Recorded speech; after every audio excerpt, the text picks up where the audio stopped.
ಇನ್ನು ವೃಶ್ಚಿಕ ರಾಶಿಯನ್ನು ನೋಡುವ. ವೃಶ್ಚಿಕ ರಾಶಿಗೆ ಈವರೆಗೆ ಭಾಳ ಚೆನ್ನಾಗಿತ್ತು. ಮೇಯ ನಂತರ ಅಷ್ಟಮದಲ್ಲಿ ಗುರು ಬರೋದು, ಎಲ್ಲ ನೆಗೆಟಿವ್ ಆಗೋದು. ಹೇಗೆ ತುಲಾರಾಶಿಯವರಿಗೆ ತೊಂದರೆ ಬಂತೋ ಅದೇ ರೀತಿಯಲ್ಲಿ ಅಷ್ಟಮದಲ್ಲಿ ಗುರು ಬಂದಾಗ ಎಲ್ಲವೂ ಕೂಡ ನೆಗೆಟಿವ್ ಆಗುವಂಥದ್ದು. ಈ ಗುರು ಯಾರು ಅಂತ ಹೇಳಿದರೆ ವೃಶ್ಚಿಕ ರಾಶಿಗೆ ಪಂಚಮಾಧಿಪತಿ ಆಯಿತು, ದ್ವಿತೀಯಾಧಿಪತಿ ಆಯಿತು. ಆವಾಗ ಇವರು ಮಾತನಾಡುವಂಥದ್ದೇ ಇವರಿಗೆ ತೊಂದರೆ ಬರ್ತದೆ. ಇವರ ಮಾತಿನಿಂದಲೇ ಸಿಕ್ಕುವಂಥದ್ದು ಸಿಕ್ಕದಾಗಿ ಹೋಗ್ತದೆ. ಈಗ ನಿಮಗೆ ಒಂದು ಉದಾಹರಣೆಯನ್ನು ಹೇಳಬೇಕಿದ್ರೆ, ಒಬ್ಬ ನಮಗೆ ಯಾರೋ ಸಹಾಯ ಮಾಡುವವನು ಇರ್ತಾನೆ. ಆ ಸಹಾಯ ಮಾಡುವವನು ಹತ್ರ ಅವನು ಕೊಡಲಿಕ್ಕೆ ತಯಾರಿ ಇರ್ತಾನೆ. ಅಲ್ಲಿ ನಮ್ಮ ಹೆಗ್ಗಳಿಕೆಗಾಗಿ ನಾನು ಬೇರೆ ಕಡೆಯೂ ಕೇಳಿದ್ದೇನೆ, ಅವರು ಕೊಡ್ತೇನೆ ಅಂತ ಹೇಳಿದ್ದಾರೆ ಅಂಥೇಳಿ ಹೇಳಿ ಹೋಗ್ತದೆ.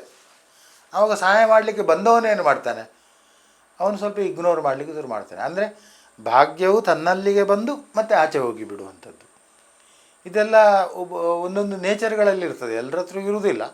ಆದರೂ ಕೂಡ ನಾವು ಸಾಮಾನ್ಯವಾಗಿ ಈ ವೀಕ್ಷಣೆ ಮಾಡುವವರಿಗೆ ಎಲ್ರಿಗೂ ನಾವು ಹೇಳುವಂಥ ಒಂದು ಕರ್ತವ್ಯ ನಮ್ಮದು. ಇನ್ನು ವೃಶ್ಚಿಕ ರಾಶಿಗೆ ಅಷ್ಟಮ ಆಯಿತು. ವ್ಯಯಸ್ಥಾನಕ್ಕೆ ಗುರು ದೃಷ್ಟಿ, ವಿಪರೀತ ಹಣ ಖರ್ಚಾಗ್ಬೋದು. ಯಾವುದಕ್ಕೆ ಖರ್ಚಾಗ್ಬೋದು? ಒಂದು ಚತುರ್ಥ ಸ್ಥಾನಕ್ಕೆ ಗುರು ದೃಷ್ಟಿ ಬರುವಂಥದ್ದು, ಭೂಮಿ ಖರೀದಿಗೆ, ಭೂಮಿ ಇದು ಗೃಹ ನಿರ್ಮಾಣಕ್ಕೆ, ಇದಕ್ಕೆಲ್ಲ ಸದ್ವ್ಯಯ ಅಂತ ಹೇಳ್ತಾರೆ. ಅದಕ್ಕೆ ಸದ್ವ್ಯಯ ಆದರೆ ನಮಗೆ ಅದರ ಖರ್ಚು ಮಾಡಿದರಲ್ಲಿ ಏನೂ ತೊಂದರೆ ಇರುವುದಿಲ್ಲ. ಒಂದು ವೇಳೆ ರೋಗಕ್ಕೆ ನಾವು ಖರ್ಚು ಮಾಡಿದರೆ ಅದು ಮನಸ್ಸಿಗೆ ದುಃಖ ಆಗ್ತದೆ, ಇಷ್ಟು ಖರ್ಚಾಯಿತು ಅಂತೇಳಿ. ಇದು ಕಣ್ಣಿಗೆ ಕಾಣುವಂಥದ್ದು, ರಿಟರ್ನ್ಸ್ ಬರುವಂಥದ್ದು. ಇದೆಲ್ಲ ವೃಶ್ಚಿಕ ರಾಶಿಗೆ ಸಂಭವಿಸುವಂಥದ್ದು. ಇನ್ನು ವೃಶ್ಚಿಕ ರಾಶಿಯವರಿಗೆ ಪಂಚಮದ ಶನಿ ಮಾರ್ಚ್ ನಂತರ ಆರೋಗ್ಯದ ವಿಚಾರದಲ್ಲಿ ಬಹಳ ಜಾಗ್ರತೆ ಬೇಕು. ಹೆಚ್ಚಾಗಿ ಕಾಲಿಗೆ ಸಂಬಂಧಪಟ್ಟದ್ದು, ಮುಳ್ಳು ತಾಗುವಂಥದ್ದು, ಕಾಲಿಗೆ ಏನೋ ತೊಂದರೆ ಬರುವಂಥದ್ದು, ಇಂಥದ್ದೆಲ್ಲ ಸಂಭವಿಸ್ಬೋದು.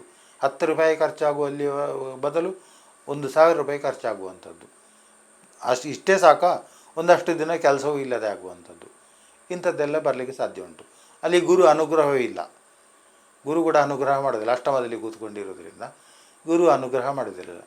ಹಾಗಾಗಿ ಎಲ್ಲವನ್ನು ಕೂಡ ಒಂದು ಪರಸ್ಪರ ತಾಳೆ ಮಾಡಿಕೊಂಡು ಜೀವನ ಮಾಡಬೇಕು. ಆವಾಗ ನಮಗೆ ಇದಕ್ಕೇನು ಮಾಡಬೇಕು ಅಂತ ಹೇಳಿದರೆ, ವೃಶ್ಚಿಕಕ್ಕೆ ಪಂಚಮಾಧಿಪತಿ ಗುರು, ಲಕ್ಷ್ಮೀನಾರಾಯಣ ಆಯಿತು. ವೃಶ್ಚಿಕಕ್ಕೆ ಲಕ್ಷ್ಮೀನಾರಾಯಣ ಧ್ಯಾನ, ಲಕ್ಷ್ಮೀನಾರಾಯಣನ ಶ್ಲೋಕಗಳು, ಆಮೇಲೆ ಇದು ಲಕ್ಷ್ಮೀ ಹೃದಯ ಪಾರಾಯಣ, ನಾರಾಯಣ ಹೃದಯ ಪಾರಾಯಣ, ಇದನ್ನೆಲ್ಲ ಮಾಡಿಕೊಂಡ್ರೆ ನಿಮಗೊಂದು ಹೊಸ ಯೋಚನೆಗಳು, ಅಂದರೆ ಸಮಸ್ಯೆಗಳನ್ನು ಹೇಗೆ ಎದುರಿಸಬೇಕು ಹೇಳುವಂಥ ಒಂದು ಯೋಚನೆಗಳು ಬರ್ತದೆ. ಆವಾಗ ನೀವು ಅದರಲ್ಲಿ ಆ ದುಃಖದಿಂದ ಹೊರಗೆ ಹೋಗ್ತೀರಿ ಅಂತೇಳಿ. ಇದೆಲ್ಲ ವೃಶ್ಚಿಕ ರಾಶಿಗೆ ಷಷ್ಠದಲ್ಲಿ ಅಷ್ಟಮದಲ್ಲಿ ಗುರು ಬಂದ ಫಲ, ಆಮೇಲೆ ಪಂಚಮಕ್ಕೆ ಹೋಗುವಂತಹ ಶನಿಯ ಫಲ, ಪಂಚಮದಲ್ಲಿ ಇರುವಂಥ ರಾಹುವಿನ ಫಲ, ನೆಕ್ಸ್ಟ್ ಚತುರ್ಥಕ್ಕೆ ಬರುವಂತಹ ರಾಹುವಿನ ಫಲಗಳನ್ನೆಲ್ಲ ನಾವು ಹೇಳುವಂಥದ್ದು. ಲೇಟೆಸ್ಟ್ ಹಾಗೂ ಇಂಟ್ರೆಸ್ಟಿಂಗ್ ಸುದ್ದಿಗಳಿಗಾಗಿ ಬಾಸ್ ಟಿವಿ ಕನ್ನಡ ಚಾನೆಲ್ನ ಸಬ್ಸ್ಕ್ರೈಬ್ ಮಾಡಿ. ಹಾಗೆಯೇ ಬೆಲ್ ಐಕಾನ್ ಪ್ರೆಸ್ ಮಾಡಿ. ಇದರ ಜೊತೆಗೆ ಫೇಸ್ಬುಕ್, ಇನ್ಸ್ಟಾಗ್ರಾಮ್, ಎಕ್ಸ್ನಲ್ಲೂ ಮಿಸ್ ಮಾಡದೆ ಫಾಲೋ ಮಾಡಿ.